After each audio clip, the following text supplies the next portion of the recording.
Evolution drives software evolution.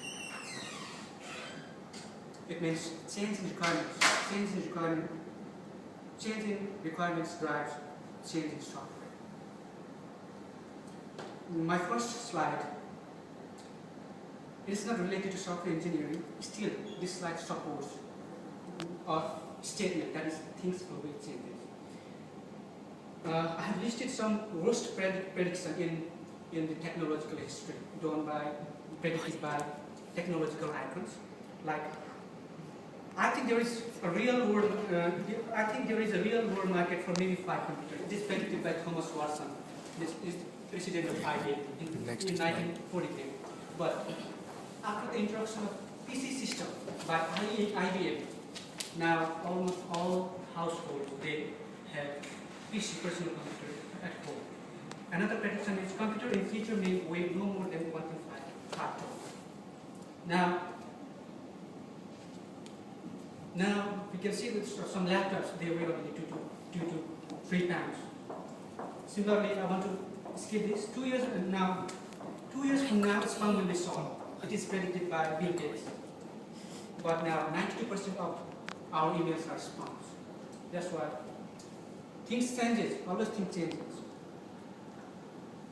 Now, if things changes, then what do we do? And evolution occurs.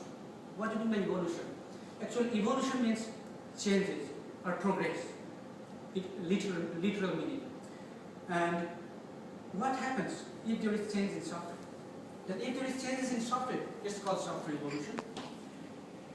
And the narrow definition of software evolution is just adding functionality to the existing software system, adding functionality. It's the narrow definition.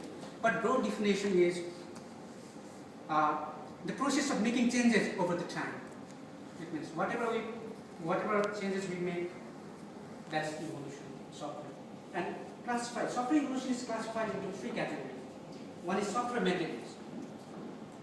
In software maintenance process, the fundamental architecture remains same, but there might be some changes in code, like if there is bugs, then we fix the errors.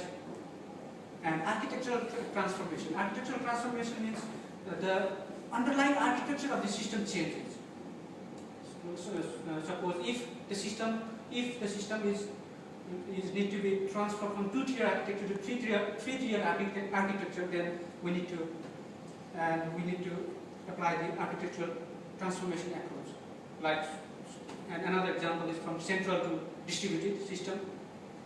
And another software re-engineering. Actually, re-engineering process is the process of rewriting and restructuring of program. And these are the classifications. Next slide. History. Actually, the SDLC model, the traditional SDLC model, they did not support changes in requirements, like waterfall model.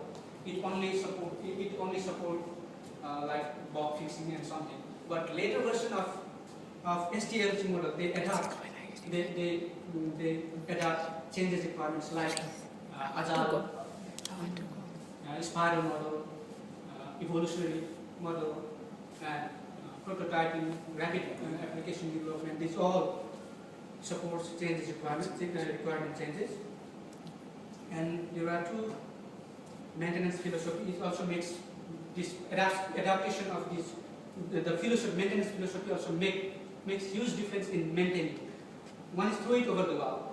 It means somebody else maintains it. Can you hold it for him before you go? If we adapt this philosophy, throw it over the wall, then the problem is we lost the knowledge. We lost investment in our knowledge and experience. Mission oriented. This one is good for software evolution. This one is good to tackle with changing requirements.